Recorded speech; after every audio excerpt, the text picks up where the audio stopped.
Shalom, shalom, Israel's brother Zabayala. Brother Marcos. Coming back at you with another quick cold cut. I'd like to give our praises and honor and glory to Yahweh, by Hashem, Mashiach, Yahushua.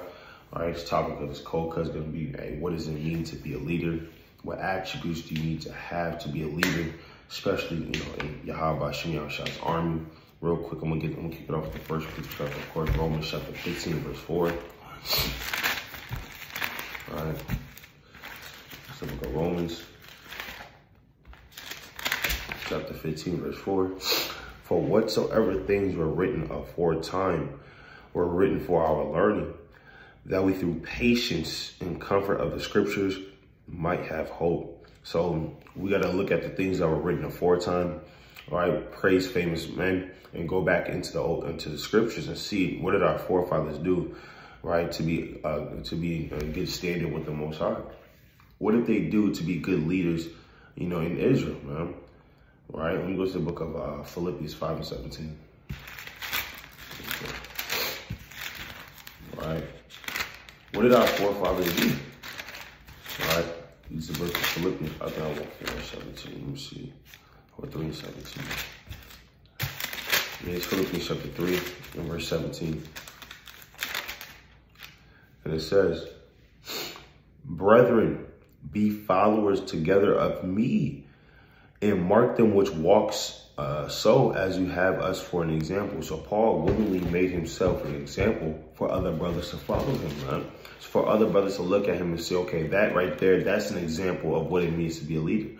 Everything that he's doing, let me take notes and let me understand that so I can be a leader as well.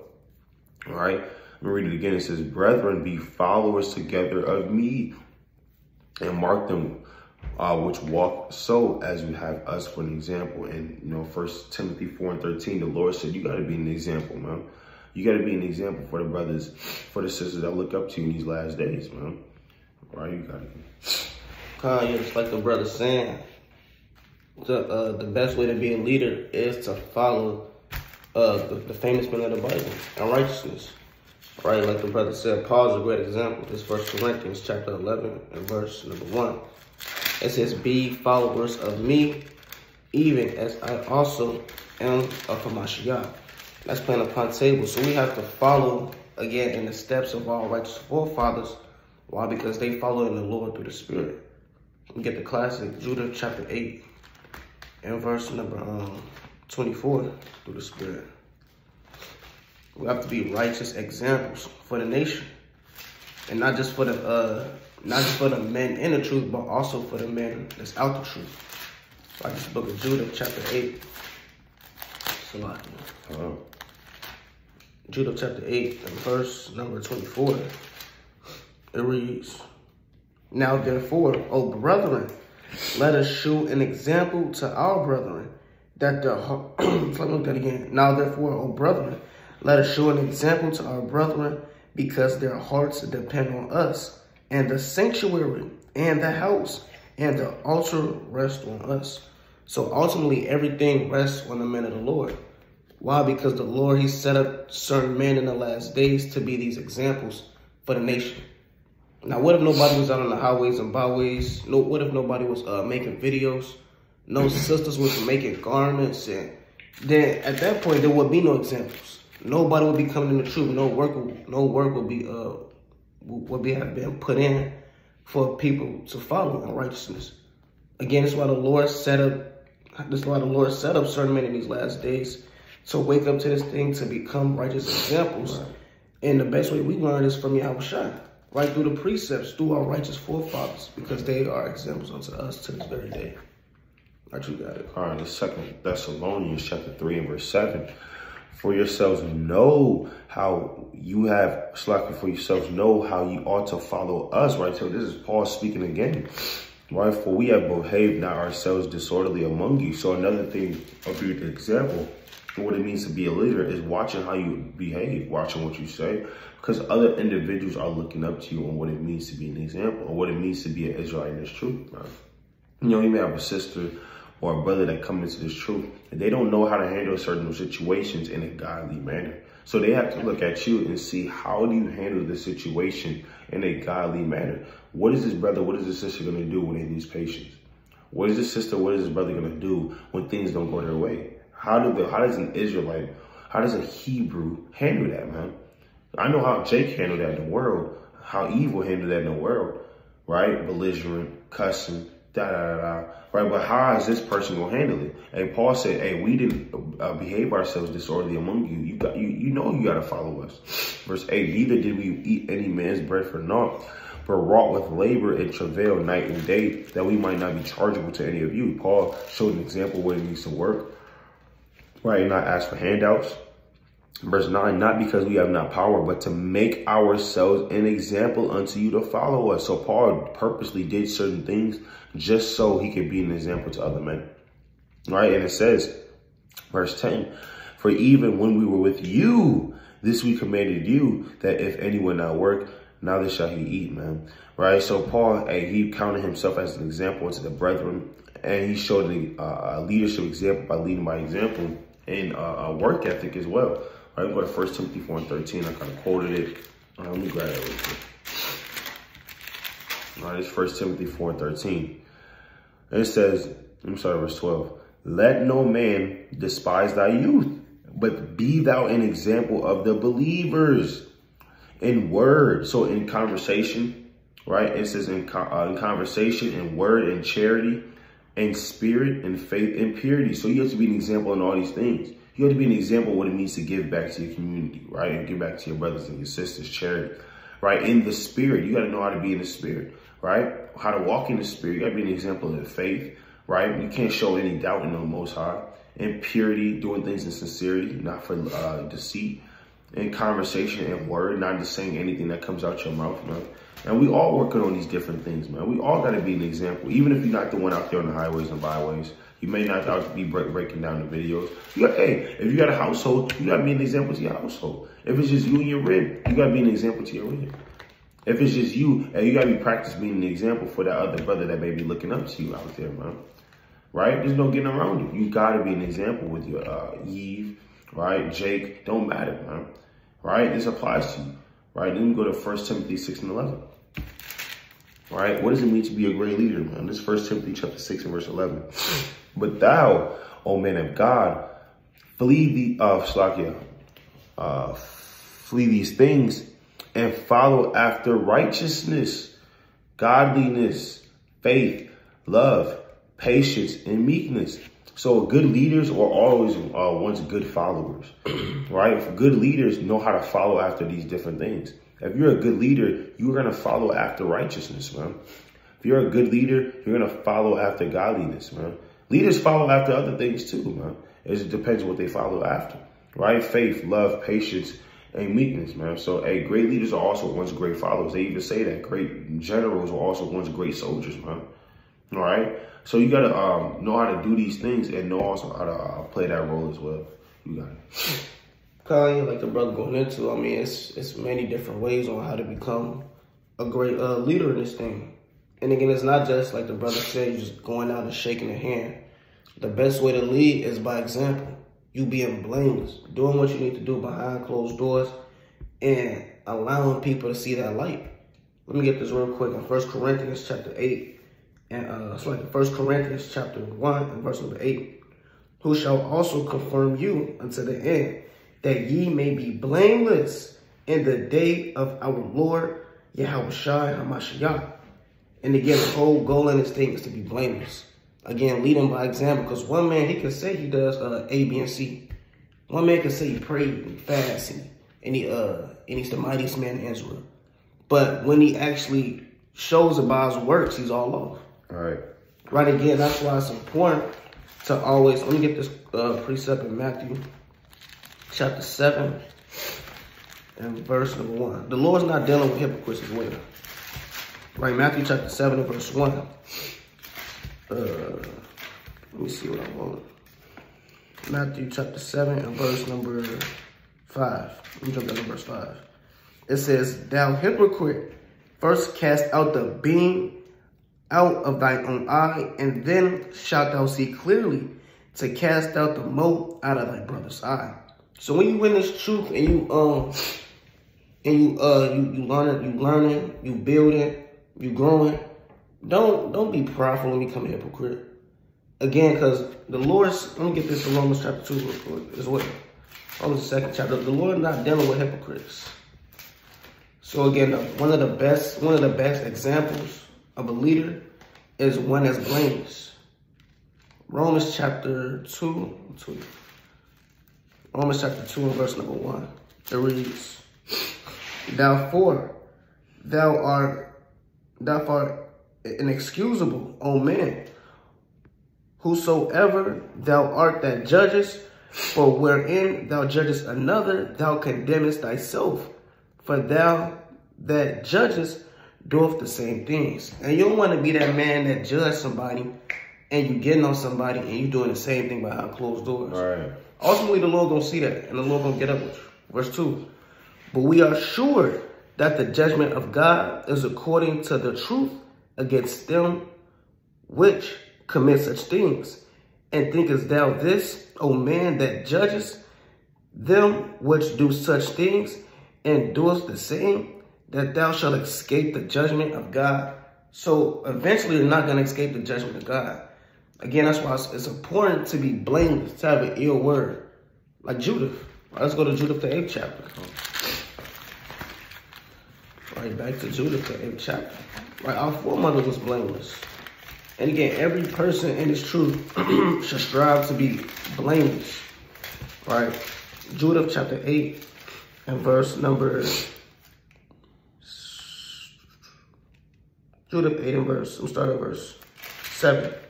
It says, she was also of a goodly countenance and very beautiful to behold. And her husband, Manasseh, had left her gold and silver and men servants and maid servants and cattle and lands. And she remained upon them. And there was none that gave her an ill word, for she feared God greatly. It said nobody can give Judith an ill word because she feared the Most High greatly. How many people in your head, if you was just to go out and just do stats, write a poll, you ask, hey, am I blameless? Have I ever offended you? Have I did A, B, and C? And everybody just say yes. Not one person can have an ill word about you. And that's an example of being a perfect leader. Why? Because you lead by example. By default, people are going to follow righteousness. Right? You got it. That's right. Right? And Judith, like I said, she was a mighty woman of the scriptures that led by example, man. All right, this is the book of Sirach chapter 4. And speaking on that, this is Sirach 44:1. Let us now praise famous men and our fathers that begat us. The Lord have wrought great glory by them through his great power from the beginning.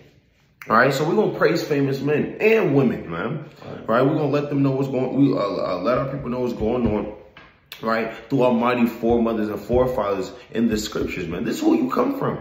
Eve, you come from Judith, man. Right? So stop twerking. All right? Stop yelling in the morning. All right? It's okay. Judith, she didn't do that. Right? Hey, Jay, pull up your pants, man. Right? Pull up your pants and get into these words of the Lord, man. And look at what your fathers have done. Let's see what Simon was one, my favorite men in the scriptures, man. Let's go to Sirach chapter 50 and verse 1. All right. Sirach chapter 50 and verse 1. All right, let's read about Simon. All right. And it says, Simon the high priest, the son of Onias, who in his life repaired the house again, in his days fortified the temple. And by him was built from the foundation the double height, the high fortress of the wall against the temple. So this man Simon was a builder, right? This man Simon, he had a builder's mentality, man. Right? Aren't we building a temple in these last days? Aren't we putting pieces together by finding brothers and sisters, stones for this temple, man? Simon was fortifying the temple, man. Same exact thing. You got to have a mindset in the spirit of Simon. Right, verse 3. In his days, the cistern to receive water being encompassed as the sea was covered with plates of brass. He took care of the temple that it should not fall and fortified the city against besieging. And you got to have the same mindset as a leader. You got to take care of the temple that will not fall. You got to take care of yourself in the body, man. Making sure brothers is good. Making sure brothers, you know, have an example, and making sure you good as well, man. You got to fortify the temple, right? Verse 6, he was as the morning star in the midst of a cloud, and as the moon at the full, right? As the sun shining high upon the temple of the Most High, and as the rainbow giving light in the bright clouds, man. So let's see some of the things that Simon did as a leader, man. Let's go to 1 Maccabees chapter 13 and 6. Let me see what he did, man. All right? It's the book of 1 Maccabees chapter 13 and verse 6. And it says, I'll start verse 1. And it says, now when Simon heard that Tryphon had gathered together a great host to invade the land of Judea and destroy it, and saw that the people was in great trembling and fear, he went up to Jerusalem and gathered the people together. So the first thing he did was gather his people together, man, and gave them exhortation. He wasn't scared, man. A great leader can exhort other individuals. Then the Lord said, you always have to exhort your brother, man. Right? Even when we read down in Hebrews chapter 3, man. Constant or exhortation, Acts 14 and 22. Right? And it says, and saw the people was in verse 3, it's like, and gave them exhortation, saying, you yourselves know what great things I and my brethren and my father have done for the laws in the sanctuary, the battles also and troubles which we have seen, by reason whereof all my brethren are slain for Israel's sake, and I am left alone. Now therefore be it far from me that I should spare my own life in any time of trouble, for I am no better than my brethren. So you gotta have humility, man. Right? He said, I'm no better than my brothers. They died for the sanctuary and the laws of Israel's. I'm going to do the same thing. Verse 6, doubtless I will avenge my nation and my sanctuary and our wives and our children, for all the heathen are gathered to destroy us of very malice, man. Right? So Simon had a fighter's mentality. He said, hey, doubtless I'm going to avenge my people. Right? Doubtless I'm going to be an example to my people, man. Right? And not regard my own life. So he got humility. Let's see what else Simon had. Let's go to 1 Maccabees chapter 14, verse 15. Right? 1 Maccabees chapter 14. And we start at verse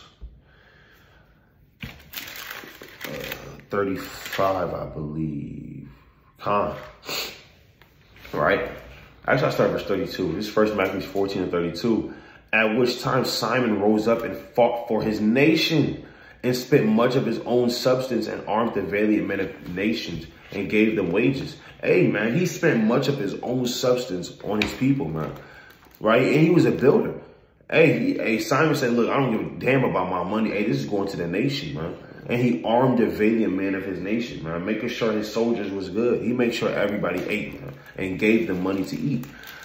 Right, verse 33, and fortified the cities of Judea together with Assur that lieth upon the borders of Judea, where the armor of the enemies had been before, but he set a garrison of Jews there. Moreover, he fortified Joppa, which lieth upon the sea, and Gaza as it is, where the enemies had dwelt there. But he placed Jews there and furnished them with all things convenient for the reparation thereof.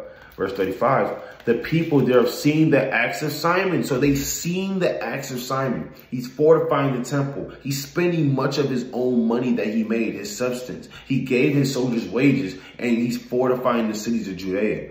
Let me read that again. The people therefore seeing the acts of Simon, and unto what glory he thought to bring his nation, made him their governor and chief priest. So he's a governor and a chief priest because he had done all these things. And for the justice and faith which he kept to his nation, and for that which he sought by all means to exalt his people, man. So by all means, he sought to exalt his people, man, and put his people before himself as a leader, man. The Lord told you that if you, he that is greatest among you, let him be a minister, paraphrasing, man. Right? And that's exactly what he did. He ministered to his people. You got it. Yeah, it's like the brother saying, you touching on all points. So again, the way to be a good leader is to be an excellent builder. Why you got to get your hands dirty. Sirach chapter 7 and verse 15. It says, hate not labor's works, neither husbandry, which the Most High hath ordained. So the Lord said you can't hate labor's works, neither husbandry, which he hath ordained. And what is husbandry? Husbandry is actually going out, putting in the work. You in the field. You being a so-called farmer. You plowing. You sowing. Right, again, because if you don't do these, if you don't do those basic things, especially in the ancient world, nobody would eat. All right. Farmers now, if no farmer was to go out and to do husbandry, nobody would eat today. That's why the Lord said, hate not laborious works, because being a leader is some very, very laborious work in all aspects. Let's get the book of 2 Chronicles chapter 26 and verse number 9, going into Uzziah. 2 Chronicles chapter 26 and verse 9. It says, moreover, Uzziah built towers in Jerusalem at the corner of the gate and at the valley gate and at the turning of the wall and fortified them. Also he built towers in the desert and digged many wells, for he had much cattle, both in low country and in the plains, husbandmen also, and vine dressers and mountains, and in camel, for he loved husbandry. So Uzziah loved husbandry as well. And Uzziah is the king. It said what again in verse 9? It says, moreover, Uzziah built towers in Jerusalem at the corner of the gate, and the valley, jump down to the latter part. It says, and turning of the wall and fortified them. So a king is going to make sure he fortifies all his members. A king is going to make sure, again, he's going to check himself first. Make sure he's good through the spirit before he just goes out and start doing God knows what. Right, let's get Second Corinthians chapter 10 and verse 4. 2 Corinthians chapter 10 and verse number 4. Right, just like how Uzziah fortified the walls. Right, just like how, like the brother went into the brother Simon, he fortified the walls. The 2 Corinthians chapter 10 and verse 4. I'm going to start at verse 3. It says, for though we walk in the flesh, we do not war after the flesh. For the weapons of our warfare are not carnal, but mighty through the pulling down of strongholds, casting down imaginations and every high thing that exalteth itself against the knowledge of God, and bringing into captivity every thought to the obedience of Hamashiach. And that's what we got to do. And that's what all people have to do. Cast out that old man, that old mindset. Renew yourself. Again, just like Uzziah. Uzziah built up walls and fortified the city. Right? Uzziah made sure nobody wasn't coming in and just walking in and taking the people captive. Right. No, a real king is going to fortify his members. He's going to have his weapons of warfare. And again, now we live in days where everything is spiritual. So what do we have? Our spiritual weapons. Ephesians 6 chapter. Right, let's go to the book of Exodus chapter 35 and verse number 1. Right, you got to have a mind to work. Exodus chapter 35 and verse number 1.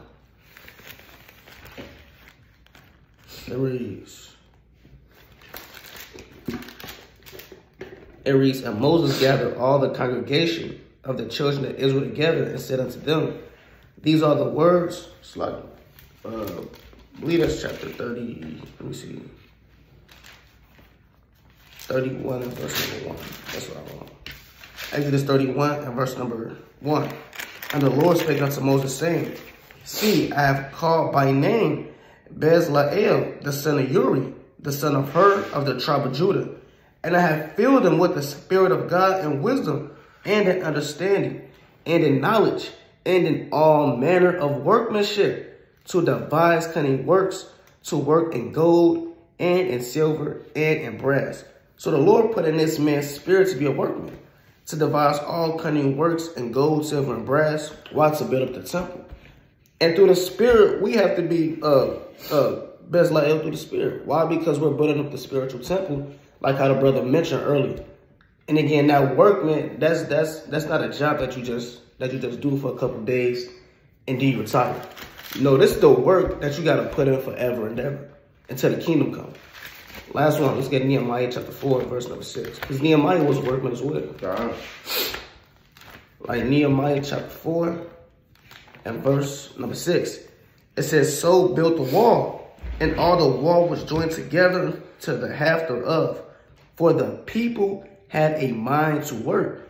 And again, we got to have a mind to work. We can't have that slothful man spirit, slothful man demon. And even the sisters play a big part in the nation, right? Since they making garments for the brothers, Right. Brothers out teaching, they driving past, they throwing out big cases of water for the brothers. Or we at camp and it's a feast day, they going back to the crib, to the Airbnb, they cooking the food up. They stand up all night, making things and sewing, putting fringes on everybody's clothes. Again, this is the work that always has to be put in, and you putting your brick in to build up this temple. Like you got it. And even taking care of children, man. Yeah. You know, that's a work in itself. And the Lord said in Psalm chapter 11, verse 20, be steadfast in thy covenants and be conversant therein and wax old in thy work, man. So the Lord said wax old in your work, man. Meaning you don't work for 2 days and you quit and you talking about retired. Brother, you only work for 2 days, man. You got to wax old in your work, man. Consistent, repetitive, every day, man. Right? Marvel not at the works of sinners, man.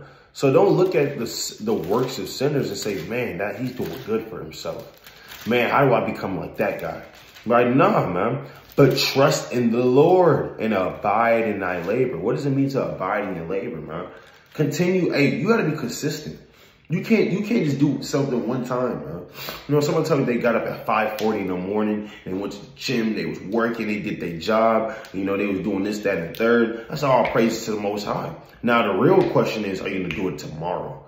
All right? Are you going to do it the day after that? And the day after that? What about 14 days from now? Are you going to be consistent in doing your work? Are you going to abide in your labor? Or was it that for just one time? Anybody can do it one time, man. Anybody can say, I built, I put a brick in, I did construction for about 3 days and, it didn't work for me. Anybody can say that. But how can you do it every day, man? Can you abide in the labor? Why? For it is an easy thing in the sight of the Lord on the sudden to make a poor man rich, man. Right? And the Lord not going to make a poor man rich if you poor, but you only work for about 45 hours, man. Right? You got to work. You got to abide in your labor, man. Right? And you got to wax old in your work every single day, man. I mean, look at Issachar. Right? It's Northern Kingdom. They'll work every damn day for $3.75 an hour, man.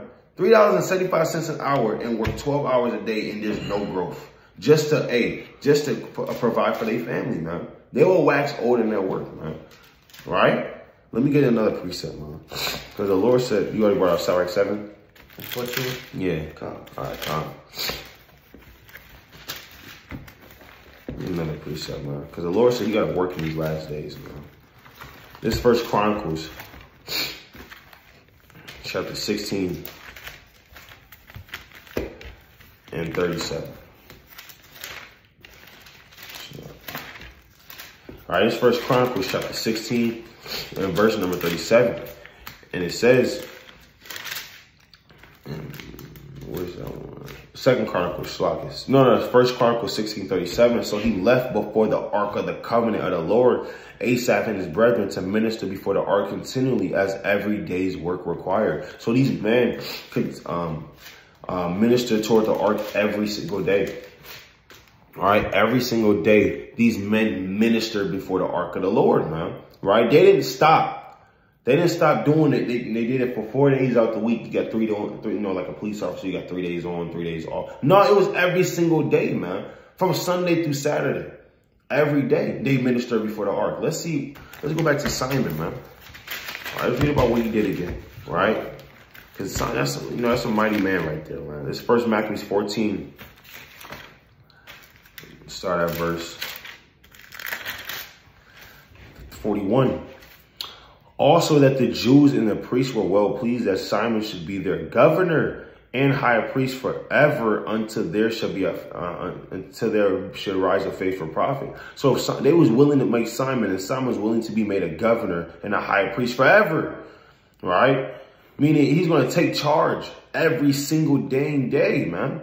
Right, verse 42, moreover, that he shall be their captain and should take charge of the sanctuary to set them over the works, man. So it came to a point where Simon was doing so good, he was on fire for his works, he was setting other people over other works, man.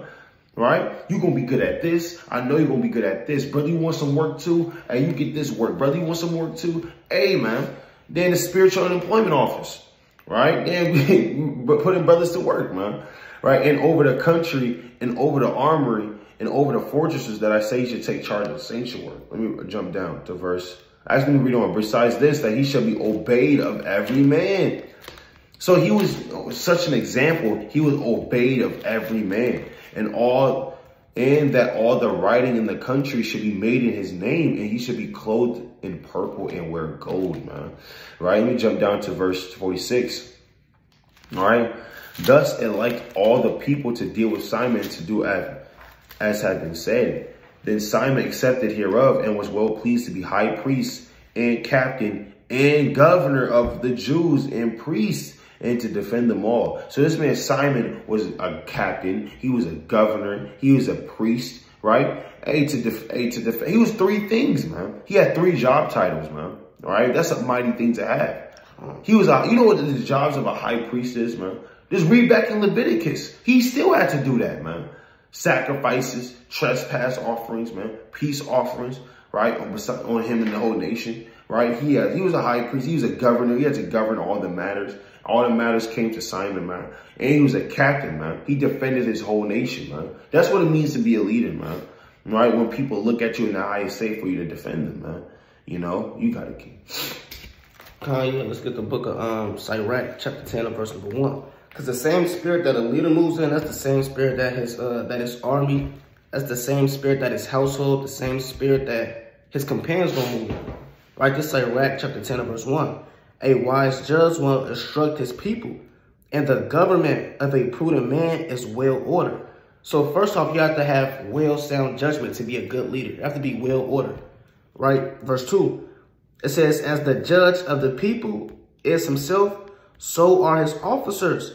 And what manner of man the ruler of the city is, such are all they that dwell therein. So the same spirit that the man of the house moves in, it's the same spirit that his household is going to move in. The same spirit that the president moves in, it's the same spirit how the people of America go move in. That's why America all jammed up. Right. Because their leader all jammed up. And he going to sleep giving interviews. So again, this is why in order to be a good leader, you have to have some type of integrity. Right? You can't be a great leader. Because again, that spirit always going to come in. It's always going to reveal itself. You a man of the household. You mighty in front of everybody, but behind closed doors, you doing God knows what. You trying to figure out why your household out of hell. You trying to set a council call at the council call, trying to make sure brothers just give you the right counsel. Like, brothers, just get yourself right. Again, because that spirit gonna always manifest itself. All right. Again, that's why another very important part of being a leader is having integrity. One person that was a great leader in the scriptures was Judas. Right. Judas Maccabeus. Right? Let's get the book of First Maccabees 2. First Maccabees chapter 2 and verse 65. It says, and behold, I know that your brother Simon is a man of counsel. Give ear unto him alway. He shall be a father unto you. As for Judas Maccabeus, he hath been mighty and strong, even from his youth up. Let him be your captain and fight for the battle of the people. So Maccabeus, through the spirit, he said, hey, Judah from his youth up, he's always been a leader. He always had that spirit of following the Most High and actually putting forth his works and being a great leader. Now through the spirit, when you read the book of 1st and 2nd Maccabees, you see how that gift always played out with Judas being a righteous, mighty leader. All right. Right, let's get 1st Maccabees chapter 4. Right, 1st Maccabees 4 and verse 35. It says, now when Lysias saw his army put to flight and the manliness of Judas' soldiers. Remember, we just read in Sirach 10, the same spirit that the leader gonna move in, the rest of the army, the rest of the citizens, the people gonna move in. Right. So it said what? Let me read that again. Now when Lysias saw his army put to flight, he saw the manliness of Judas' soldiers. So if Judas' soldiers were manly, they had faith, what do you think they got that spirit from? And they got it from Judas. Right? It says, soldiers, and how they were ready to either die or to live valiantly. He went into Antioch and gathered together a company of strangers, having made his army greater than it was, he pursued to come again unto Judea. So this heathen, he saw the manliness of Judah's soldiers flee, wants to go get more people to round people up to try to come back again. And that just shows how mighty and how much faith Judas and his men have. But ultimately, so the Most High. Hey, but his men, they seen Judas' faith. They seen his confidence. Let's get that in 2 Maccabees 15:7. Because Judas had ever sure confidence in the Lord. That's right. Right? Judas had ever sure confidence. You can't be a great leader with no faith, no confidence. Right? 2 Maccabees chapter 15 and verse number 7. It says, but Maccabeus had ever sure confidence that the Lord would help him. It said Maccabeus had ever sure confidence that the Most High was with him. And again, you can't be a great leader. You can't be a leader at all without no confidence. Let's go to Acts chapter 5 and verse number, Acts 5 and verse 33, right? Acts chapter 5 verse 33, it says, and when they heard that they were cut to the heart, verse 34, then stood up one of the council, a Pharisee named Gamaliel, a doctor of the law, and a reputation among all the people, and commanded to put the apostles forth a little space. And he said unto them, ye men of Israel, take heed to yourselves that ye intend to do as touching these men. So Gamaliel is telling the people of Israel that's getting on the apostles. He said, hold on, y'all might want to hold back on that. Right? He's gonna tell you why. It says, for before these days rose up Thaddeus, boasting himself to be somebody, to whom a number of men, about 400, joined themselves, who was slain, and all, as many as obeyed him, were scattered and brought to naught. So some leaders, they only want to be in that leadership for the fame, for the clout, right, for the likes and the views. And again, if your mindset is to be a leader, to be a good example for the preeminence, the Lord said, again, what happened to Thaddeus? Read in the latter part, it says, whom was slain, and all, as many as obeyed him, were scattered and brought to naught. So the Lord's going to destroy you and everyone that follows you. So again, a part of being a good leader is actually leading with a sincere heart, leading with a sincere spirit, leading with the love of the congregation, and not for the preeminence, not to be all puffed up and proud, and you want everybody to look at you. Oh, look, I can't wait for this brother to come. I just can't wait for it. No, the Lord, so you got to be in this thing, the sincere heart, sincere spirit. Right, reading on, verse 37. It says, after this man rose up, Judas of Galilee, and the day of the taxing, and drew away much people after him, he also perished, and all, even as many as obeyed him, were dispersed. So we keep reading about men that gets exalted, and the Lord cutting them down, and everybody that was with them. Why? Because these men hearts, they weren't perfect with the Lord. Right? These men's heart, their goal was to have that preeminence, to be a judge, to be above certain people. Not for the Most High, not for truth and sincerity on actually leading the people, but for what? For clout, right? For views. That's right. And again, that's why the Lord had to cut certain men down. So you don't want to be that man that get cut down for puffing yourself up, right?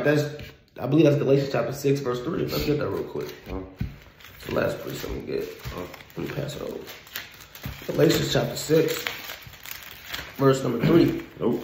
For if a man think himself to be something when he is nothing, he deceiveth himself. That's plain. So if you think yourself to be something, again, you just want to be a leader so you can tell people what to do. Say, hey, man, I think I could do A, B, and C better than this, brother. Right. Like, watch this. Then you try to do it, and the Lord cut you down. Again, the Lord said if a man think himself to be something when he is nothing, he deceiveth himself. So the Lord's going to give you a reprobate mind if your heart is not in the right spot when it comes to being put in that leadership position. All right, you got it. Hey, that's mighty points brother brought out, man. Everything was correct, man, about that. You know, you gotta do it for the right reasons, man. Because the Lord's gonna try your mind and see the root of it all, and the Lord's gonna uproot you if you're not sincere. Right? It's Sirach chapter 10, verse 21. The fear of the Lord goeth before the obtaining of authority. So before you obtain authority as a leader, you have to fear the Most High, man. You got to fear the Most High. If you try to obtain authority, if you're trying to get in a leadership position, if you're trying to manage other people, you have to fear the Most High first. A great leader is a great follower, man. Right? And it says the fear of the Lord goeth before the obtaining of authority, but roughness and pride is the losing thereof. So how do you lose authority? How do these CEOs of these top companies get fired, man?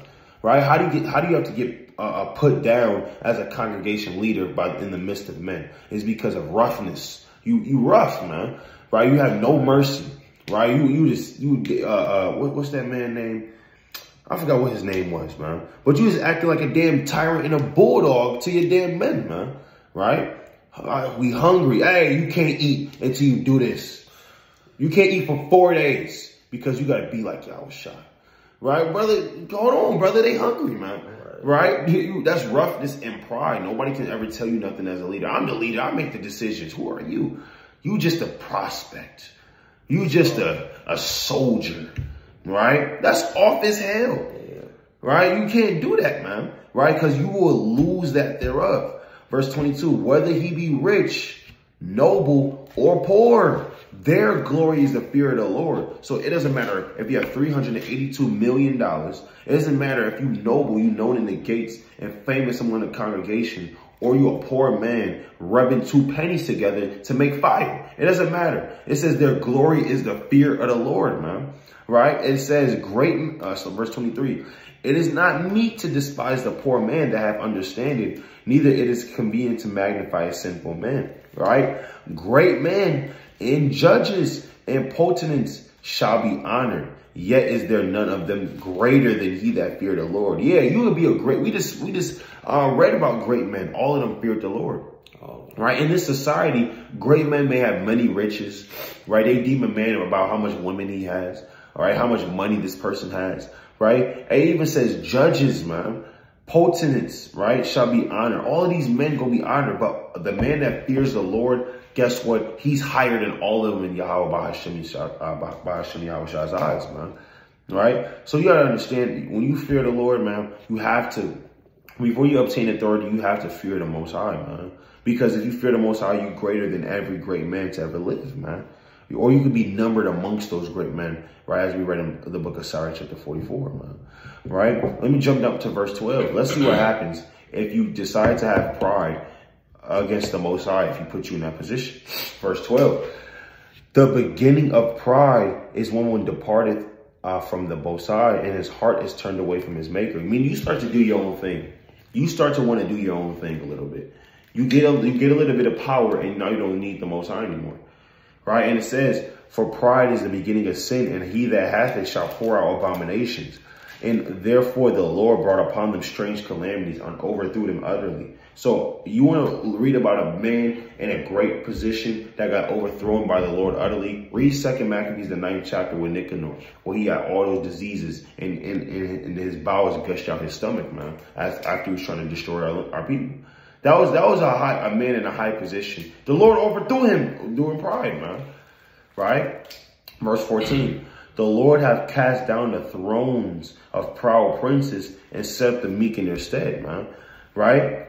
The Lord hath plucked up the roots of the proud nations and planted the lowly in their place. So the Lord can do that. You will be a prince. The Lord will pluck you up and put you to the side in the dust, man. He even did that with proud nations, whole countries, provinces, 120 provinces. America's getting overthrown right now. Just look at this place, man. Look at the work of Yahweh B'Hashem Yahweh. From Southern California to Northern New York, this whole place is being uprooted, man. Right? The Lord's overthrowing this place. Verse 16. The Lord overthrew countries of the heathen, America, and destroyed them to the foundations of the earth, man. He took some of them away and destroyed them and have made their memorial to cease from the earth, man. And if you're going about that action, if you're going about that pride, if you're going about those different things, the Lord will make your memory to cease from the earth. This proverb, let me go to Sirach chapter 11, verse 5 real quick, right? Many kings have sit down upon the ground, and one that was never thought of have won the crown, man. So the Lord said, many kings sat upon the ground. The Lord had brought down many mighty kings, Alexander the Great, or Xerxes the First, right? The richest king of the Achaemenid Empire, Nebuchadnezzar, right? Judith cut off the head of Heliophanes. He was a captain of the Assyrian host. The Lord had overthrown many kings, but there was always that one man that was never thought of that put on the crown at the end of the day. I mean, who thought about David putting on a crown, the youngest of 7 brethren, and all he did was tend to the sheep all day, and that was the most mightiest king in Israel. And we still talking about him to this day, man. During that time, they looked at King David like, hey, just tend to the sheep. We got it, man. Right? Who would have known, man? Hey, the greatest man to ever walk the earth. Isn't he just from Nazareth? Right? What are you talking about? He's from Nazareth. Right? He's not no great man. Don't we know his mother and his sister and his aunt and his dad? He's from Nazareth. Nobody really pays attention to this guy. And guess what? He's the most famous man in the world, man. Right? Hey, to ever live all throughout time. And he's coming back. And I think you know who he is. Right? So, hey, one that was never thought of put on the crown, man. And that's what the mindset we got to have. Hey, you want to be meek. You want to be humble, man. Right? You want to have mercy. You want to have faith. You want to care for your people. You want to have a builder's mentality. Hey, you got to have humility. Let me go to the book of Zephaniah. Right? That's the book of Zephaniah. Chapter 2 and 3. Right? The Lord says, seek meekness, right? Zephaniah 2 and 3, seek ye the Lord of all you meek of the earth, which have brought in his judgment. Seek righteousness, seek meekness. It may be you shall be hidden the day of the Lord's anger. So if you seek in meekness, you got to be humble, man. Right? So, hey, so you can be hid in the day of Yahweh Hashem Yoshua's anger, man. You got anything else, King? It's the book of 2 Corinthians chapter 2 and verse number 3. Right, like we was going into earlier, you also gotta have that love of the church. Right, you can't have a nigga mindset. And it's all about me. Right, this is the book of 2 Corinthians chapter 2 and verse number 3. It says, and I wrote the same unto you, lest when I come, I shall have sorrow from them of whom I ought to rejoice, having confidence in you all, that my joy is in the joy of you all. So Paul's joy was in the joy of the whole church, right? Even though he had to get on them, even though he had to, you know what I'm saying, read the letters in 1st, 2 Corinthians, Paul had to say some things. Nevertheless, his joy was the brother. Verse 4, for out of much affliction and anguish of heart, I wrote unto you with many tears, not that you will be grieved, but that I might know the love which I have more abundantly unto you. So Paul said he had that love more abundantly unto the church of Corinth. Why? Because again, when it comes to being a great leader, you have to have great love amongst the people that you're leading. Right? You have to be humble as well, like the brother going into. The brother quoted it earlier. I'm going to pull it. Luke chapter 22 and verse 25. It says, and he said unto them, the kings of the Gentiles exercise lordship over them, and they exercise authority upon them that are called benefactors. So you don't want to exercise authority just because you're in that leadership, right? Verse 26. But ye shall not be so. But he that is greatest among you, let him be as the younger, and he that is chief as one that doth serve. So the greater you are, the more you should humble yourself, right? And a lot of people can get that through their head. That's why the Lord, he doesn't have, the Lord just don't set up everybody as a leader. All right. No, certain men have to be set up in these different positions in order to lead. Why? Because you have to have a high level of humility as a leader. Right? Again, the Lord said, I'm going to read that last part. And he that is chief as one that doth serve. And one of the chief, the most chiefest man in the Bible, right? Yahushua Mashiach, the King of Kings and Lord of Lords, right. He had great humility. Right, let's get the book of, let me see. Let's get John chapter 13. Right, this is John chapter 13 in verse number 2. It says, and supper being ended, the devil having now put into the heart of Judas Iscariot, Simon's son, to betray him. Yahushua, knowing that the Father had given all things unto his hands, and that he was come from God and went to God. Verse 4. It says, and riseth from supper, and laid aside his garments, and took a towel and girded himself. Verse 5. After that, he poured water into a basin and began to wash the disciples' feet.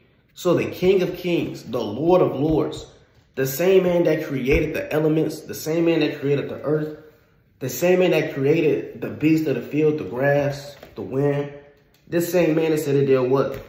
Right? Verse 5 again. After he poured the water into a basin, began to wash the disciples' feet and to wipe them with the towel wherewith he was girded. So Yahushua, again, the King of Kings, the Lord of Lords, took it upon himself to wash his own disciples' feet. And Yahushua washed Judas Iscariot's feet. And he knew that Judas was about to betray him. And this is probably one of the gotta be top 3 most humbling things in the precepts. Right? This man literally created you, but he's taken upon himself to wash your feet. Right? To make sure you're okay. On top of that, he washed the same man's feet that he knew was going back doing. Jake not doing that today. Jake would have got that vision, oh man, this guy gonna betray me. Nah, I gotta get him first. Right. Then next thing you know, he going to the store, he grabbing all type of weapons, trying to protect himself. He stand up all night in the corner, all paranoid. No, Yahushua, he knew what had to happen. But guess what? He didn't let that. He didn't let that prideful spirit take over. No, he still took it upon himself to wash his own disciples' feet. This is the book of let me see let's go to the book of Matthew chapter 11 and verse 28. Matthew chapter 11 and verse number 28. It reads, come unto me, all ye that labor and are heavy laden, and I will give you rest. Take my yoke upon you and learn of me, for I am weak and lowly in heart, and ye shall find rest unto your souls. So Yahushua is what? He's meek and he's lowly at heart. Meaning what? He had a sincere spirit of the church, the sincere spirit of the nation. Let's go to the book of Zechariah chapter 9 and verse number 9. It reads, rejoice greatly, O daughters of Zion. Shout, O daughter of Jerusalem. Behold, thy king cometh unto thee. He is just and having salvation, lowly and riding upon an ass and upon the coat of a foal of an ass. So said what? Yahushua is lowly. And again, Yahushua, he's the best example anyone could look up to. So if you got that spirit of being proudful, being uplifted, just think of the Lord. How the Lord has all the preeminence, yet he was the most humblest man in the precepts. All right. And again, we gotta take these different attributes and add it to our everyday lives, and not just know the precepts, but to apply the precepts. And how the precepts always roll in our mind. If you feel that proudful spirit coming up, okay, the Lord said this in Zechariah 9 and 9. Okay, Numbers 12. Okay, Moses was the most meekest man.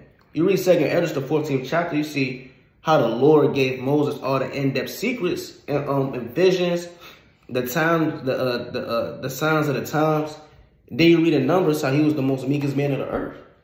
So the Lord, he blessed the meek. The Lord blesses the humble. And again, these are the different attributes when it comes to being a leader, because now you girded in all aspects on how to righteously lead a household, lead a camp, just lead in all aspects. Right, you got it. And so I'm gonna get a few more, just kind of laying back on what you're saying. You know, back at the end of the day, this goes back to having confidence, goes back to having faith in the Yahushua. Right, you got to perform faith, right? A lot of people think faith is just a believing thing. It's all in your mind. It is, but faith is an action, right? It's Sirach chapter 15:15. If thou wilt to keep the commandments and to perform acceptable faithfulness, man, right? You have to perform faithfulness. It's just not something that you just do. Believe. You got to do it, man, right? Let me go to Sirach chapter 15. You got to exercise in yourself in these things, all right? You got to perform faith. A lot of people don't understand that, man. Right? Your faith is based off, what you do, and you got to show you're faithful. Right? This is Sirach 50, and I start at verse 27. Yahushua, the son of Sirach, of Jerusalem, have written in this book the instruction of understanding and knowledge, who out of his heart poureth forth wisdom. Blessed is he that shall be exercised in these things. And he that layeth them up in his mind shall become wise. You have to work out the law of understanding, right? You have to work these things out, right? It says, for if he do them, he shall be strong to all things. And for the light of the Lord leadeth them. And who giveth wisdom to the godly, blessed be the Lord forever.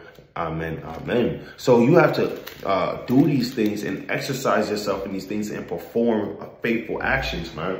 Right? And like the brother said, Yahushua left us a mighty example. All right, let me get this last precept, man, real quick. All right, it's John chapter 13 and verse 15. For I have given you an example that you should do as I have done unto you, man. So the Lord gave out many examples. Our fathers have given out many examples. That's why Romans 15:4, the first precept we opened up with, is you got to look back in the scriptures and see what our forefathers have done, man. So you can get comfort of the scriptures that you may have hope to become a better you and a better leader in these last days, man. You got it. I'll close it. It's the book of Sirach, chapter 43 and verse number 30. Sirach, chapter 43 and verse 30.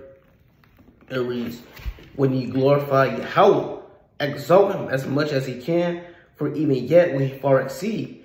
And when ye exalt him, put forth all your strength and be not weary, for ye can never go far enough. And again, being in this truth, we can never go far enough when it comes to serving Yahweh by Shem Yahushua. So we always got to have it in mind. Yeah, you can be a good leader. Yeah, you have a lot of faith, but remember, it's always something to work on. It's always something to build up on. Baruch chapter 4, verse 30, it reads, Baruch 4 and 30. Let me see. It's like Baruch 128. It says, for as it was your mind to go astray from God, so being returned, seek him 10 times more. And that's what we got to do, right? Coming back in these last days, seeking the Lord 10 times more, always putting in our break, always finding our way to better build the temple in these last days. All right, you got it. Need the last precept, man. This is Revelations. Chapter 3. All right. This is Revelation chapter 3, and I start at verse 25. 2 and 25. Behold, so I can but that which you have already, hold fast till I come. And he that overcometh and keepeth my works unto the end, to him will I give power over the nations. And the Lord's going to give you the ultimate leadership responsibility in the kingdom of heaven when you rule nations, man. If you keep his works unto the end, you continue to grow as a leader. And what's the result of that? Verse 27, and he shall rule them with a rod of iron. As the vessels of potter shall they be broken to shivers, even I have received of my Father. And I will give him the morning star. He that have an ear, let him hear what the Spirit saith unto the churches, man. And that's what we're looking for in these last days. It's to rule the nations with a rod of iron. But you got to keep the Lord's works all the way to the end, man. Right? We like to give our praises to Yahweh by Shem Yahushua. Right? Like I said, it was just a quick cold cut going on what does it mean to be a leader. This is Brother Zahab Yalla. Brother Marquas. All right? Like to be the mighty strong. Shalom. Shalom.